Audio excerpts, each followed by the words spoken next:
Welcome back to the Michigan Business Beat, brought to you on the Michigan Business Network. Chris Holman here, and we are coming to you from our studios at the Capital Region International Airport. We're going to have some announcements on this airport in a little while, but right now we're going to spend a little time with Carrie Rosingana, CEO of CAMW, the Capital Area Michigan Works, serving Eaton, Ingham, and Clinton counties. And Carrie, it's good to have you on. Always good to see you. How you doing?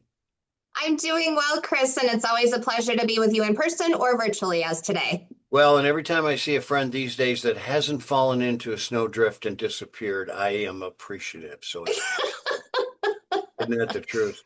Well, I'm safe and sound now, and as you know from me, I am somebody who loves the winter. So I've been very excited to see all of the snow and the cold weather. I know I'm definitely not in the norm for that. You and I may be the only ones. I think so, Chris. Yeah. So listen, a little legal dispute going on about some work project dollars. Give us a status on that. What it is and a status.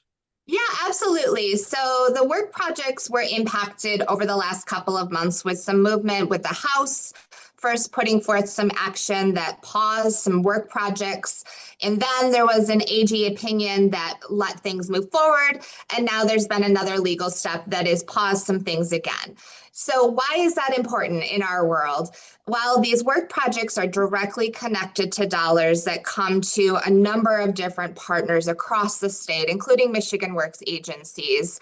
And for us, the impact of those dollars and those work projects were connected to growing apprenticeship through a statewide apprenticeship grant, through doing some regional initiatives that would allow for us to help build that pipeline into careers like manufacturing, healthcare, IT sectors, and again, with apprenticeship work. And it also was funding that allowed for us to directly work with some employers in emerging technologies. And a great example of that is LG right here in our own Lansing region. And so with this back and forth action that was happening with these work product statuses, it resulted in us having to stop some of our work for a little while with these projects. And as you can imagine, that's not necessarily the space that we want to be in, because we know the importance of how these dollars are being utilized to help the workforce right here in Michigan and in their capital region. And so we're looking forward to seeing how this plays out in February as these legal disputes continue. The good news, I will say, most recently, is that there was some action taken recently that allows for any work projects that had dollars encumbered as of September 15th of 2025, those projects can continue. So for us, that means that we're back in action for apprenticeship programs that we had going on here, as well as those regional prosperity grants to help look at those intentional efforts for pipeline building here in region. So is that about all CAMWA and other Michigan Works agencies can do to respond?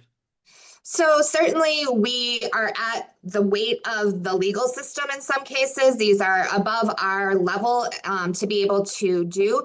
But where we are always action oriented is in reaching out to those lawmakers that we partner with to tell them about how these dollars are being utilized, the return on investment that's being made. And we know just recently, Michigan was named as one of the top 4 workforce development states in the country. We don't want that momentum to be hindered. And so it's important for us to talk about why these programs are important to keep funding. Well, that Michigan Works program period helps Michigan. Now, listen. Let's take a worst case scenario. These appropriations are ultimately rejected. What will that mean for programs at CAMWA? So for us, I think the direct impact that we'll feel is in that regional prosperity grant. We're working to support the Capital Area Manufacturing Council as they're planning their 2026 Manufacturing Council event. Last time that allowed for thousands of students in the region to be able to have exposure to manufacturing careers.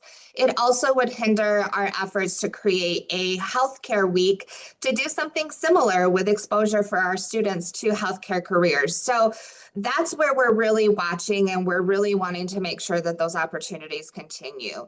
We do have other apprenticeship dollars that we're utilizing in this situation. So we know that that's something, though, that we want to keep that funding source continuing.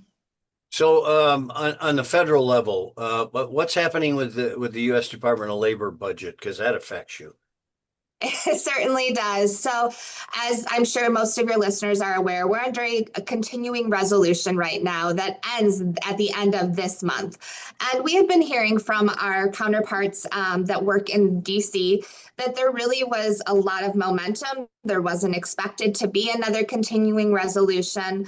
But there's been some recent events over the last week with Homeland Security, and we're hearing now that that could cause some delay potentially in what the continuing resolution and the process to move these bills forward could look like. So we are all ready. We're watching. We're going to continue to see how this plays out. And I also think in DC right now, they're dealing with winter just like we have been.